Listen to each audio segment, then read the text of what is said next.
Espace TV, le 22h.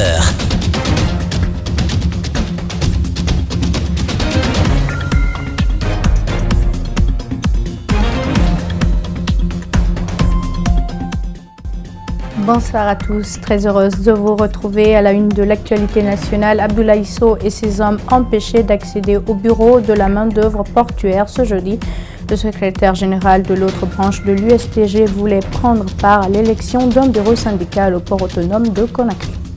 Un accident de la circulation a fait un mort ce jeudi à Bonfi. Un enfant de 5 ans a été renversé par un conducteur qui a perdu le contrôle de la voiture. 2 autres personnes ont été blessées sur place. Les familles des 2 Kenyans tués lors d'une attaque mardi contre un hôtel de Nairobi enterrent leurs proches. Le président Kenyatta a confirmé que les 5 hommes armés derrière l'attaque sont maintenant morts.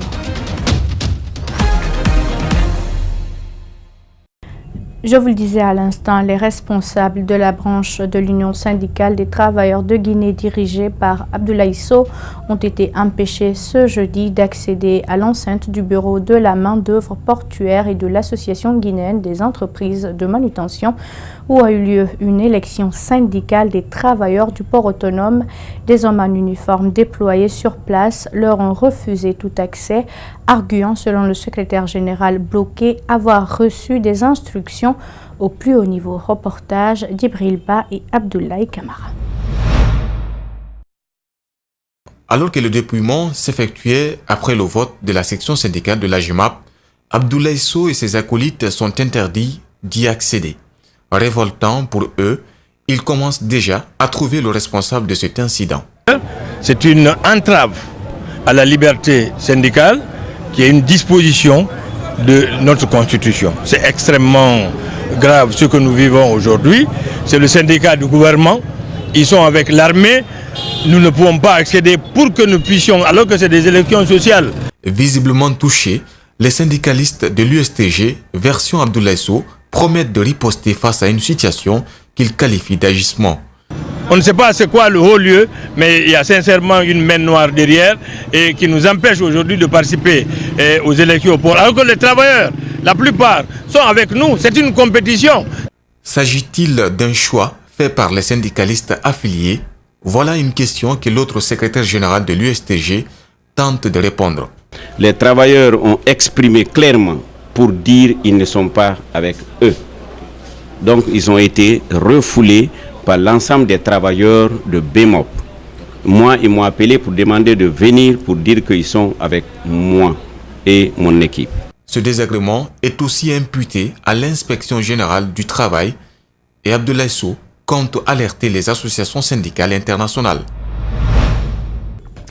Abdoulaye Ba, l'ancien candidat de l'UFDG au poste de maire à Kindia, était l'invité de l'émission Les Grandes Gueules de ce jeudi. Il espère encore gagner la bataille contre Mamadouba Bangoura, actuel chef de l'exécutif communal de la ville. Dans une interview accordée à notre rédaction, il a abordé des questions liées à la situation de la commune urbaine de Kindia, 4 mois après l'installation controversée du nouveau maire. Suivez cet élément que nous signent Antoine Kourouma et Aboubakar Din Kamara. Au mois d'octobre dernier, la commune urbaine de Kindia faisait face à des tensions liées à l'installation du nouveau maire. Le bras de fer qui a opposé Abdoulaye Ba de l'UFDG à Mamadouba Bangoura de l'UDG a tourné à l'avantage du second à cause d'une incompréhension autour de l'interprétation de l'accord du 8 août. 4 mois après, le candidat de l'UFDG fait son constat. La ville n'est pas gérée. L'équipe a été imposée, n'est pas opérationnelle. Il y a des dissensions internes entre eux. Ceux qui ont trahi sont en train de se trahir aujourd'hui. Ça, c'est au niveau politique. Hein. Et puis, enfin, l'administration est complètement moribonde. Elle est inexistante. La commune est boudée par la population. Même les naissances ne sont pas déclarées à la mairie de Kindia parce qu'il y a un dégoût. Le statu quo continue, selon lui. Ils auraient déposé des requêtes auprès de la justice. Nous sommes dans la voie de la contestation. Nous avons déposé une requête au tribunal de Kindia qui est pendante là-bas. Nous avons notre direction nationale de l'UFDG, en l'occurrence le président Dalein Diallo, n'est-ce pas, qui a repris le dossier au niveau national. Nous sommes derrière ces deux démarches, politiques au niveau national et au niveau local, au niveau du tribunal, et on verra bien qu'est-ce que cela, n'est-ce pas, va aboutir. La mairie de Kindia se trouve toujours dans une impasse. À l'heure qu'il fait, Abdoulaye Ba refuse de s'avouer vaincu. Les populations qui m'ont élu ont décidé de riposter en installant le maire légitime, le maire légal que je suis. Donc à Kindia, vous avez le maire imposé par le gouvernement guinéen et le maire élu que je suis à Kindia. Et nous l'avons appris dans la soirée, les députés de l'UFDG décident de siéger depuis et de quelque manière informelle. Plusieurs Guinéens ont dénoncé le décret de prorogation du mandat des députés.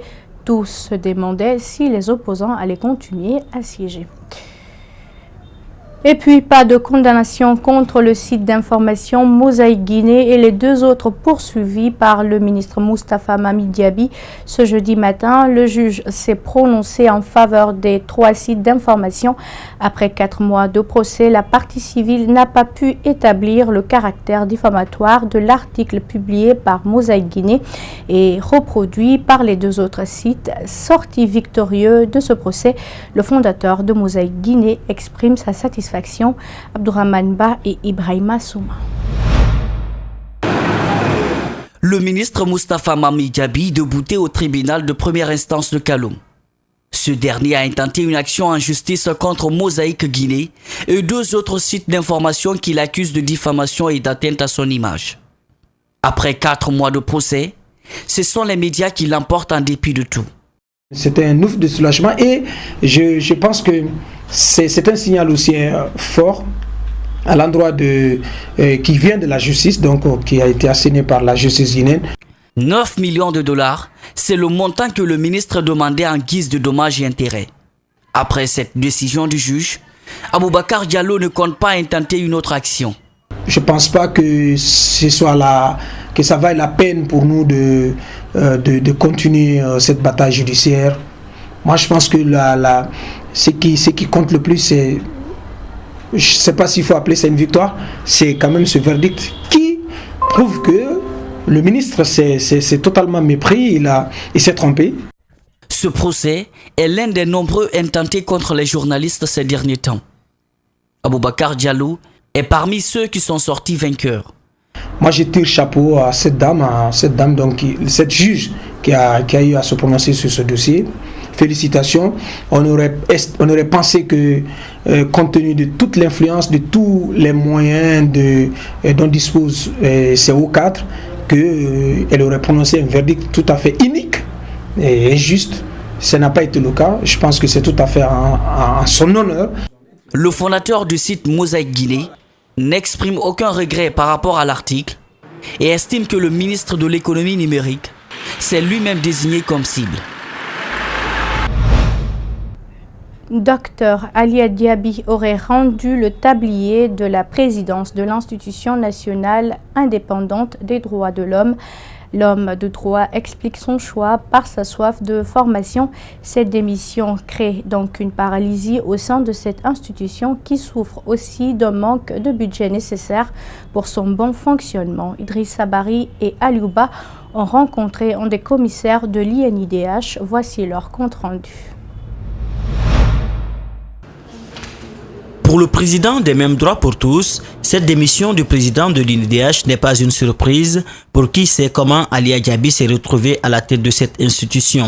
Plus loin, il justifie aussi ce retrait par le manque de budget alloué à l'INIDH, mais aussi la violation de la loi portant création, organisation et fonctionnement de cette institution républicaine. À l'analyse un peu de la situation en tant que commissaire, je pense que non seulement le personnel pour faire le travail n'est pas le mieux indiqué, parce qu'on a un peu de tout. Il y a même des commis de l'État qui ont certaines responsabilités. Il y a le fait que, comme je l'ai dit, le budget n'est pas à la hauteur des ambitions. Il y a également cet environnement, le fait que, bon, sachant par la façon par laquelle il est venu, il fallait quand même rendre la monnaie aux bienfaiteurs. L'INIDH a été créé pour contribuer au renforcement de la promotion et de la protection des libertés fondamentales. Pour ce commissaire, la démission du président de l'INIDH ne changera en rien à la réalité. Le travail il est colossal. Bon, il n'y a pas d'activité au sein de l'INIDH à part les réunions, les plénières qui s'organisent autour desquelles les commissaires se réunissent pour se repartir l'argent. À part ça, je ne vois pas d'activité en tant que telle pouvant avoir un impact direct sur la situation, n'est-ce pas, de nos concitoyens. Dans les jours à venir, le bureau exécutif de l'institution indépendante des droits humains en Guinée va se réunir pour se pencher sur un éventuel remplacement du président de l'institution.